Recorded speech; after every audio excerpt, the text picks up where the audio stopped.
morning po sa ating lahat. Ayan, dito tayo sa mga incubator natin. Hindi pa natin to na ikot, no? Okay? So mag-iikot tayo mamaya pagkatapos ng video natin na ito, no? Punong-puno po yan ang itlog ng pugo galing sa ating mga breeders. O, yan, no? Yan, punong-puno yan. O. Tingnan nyo naman yan. Pag yan, nagpisaan lahat, no? Pati yun dyan sa taas. Okay? Sigurado, sure na sure ako. Marami na tayong pugo. And then, yung mga papisa natin, ayan sila. Malalakas na po, no? Malalakas na sila, ayan na sila.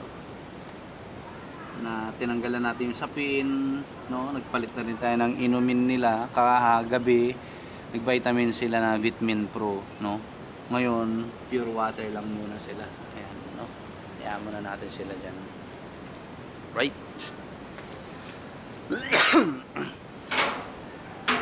Okay.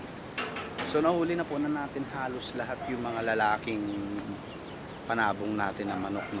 Maliban dun sa isa. Ayan, o, ito siya. Yung Asel Boston SBR Tornado natin. Hindi ko pa nahuhuli, no? Para yung mga nakawala dito, mga babae na lang, no? At para at least kahit paano madali tayo makapag-decide kung alin ba ang mga kakatahin natin dito sa ating mga kalalakihan.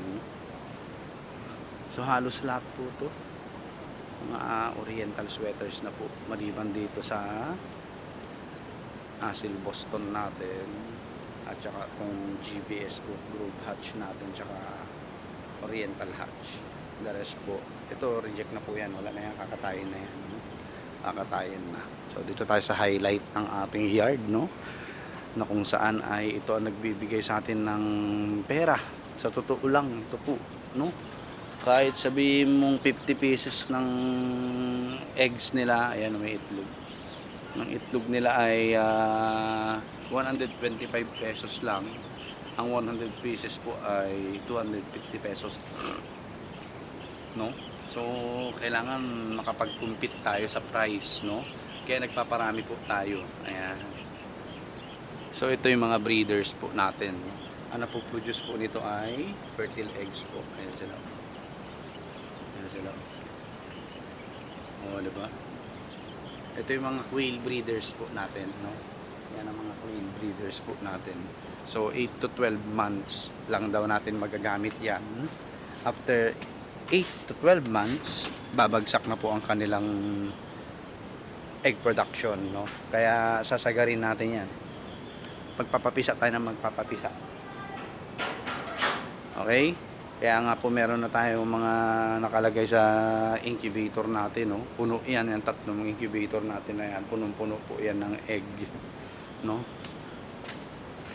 Kung ang mangyayari po is tawag dito, may punan tayo ulit ng itlog ng pugo na fertile, nandoon po kasi, no? Kailangan natin gamitin pa yung isa na incubator natin as holding area lang, no? May incubate lang sila, mainitan lang, no? Para hindi sayang yung similya.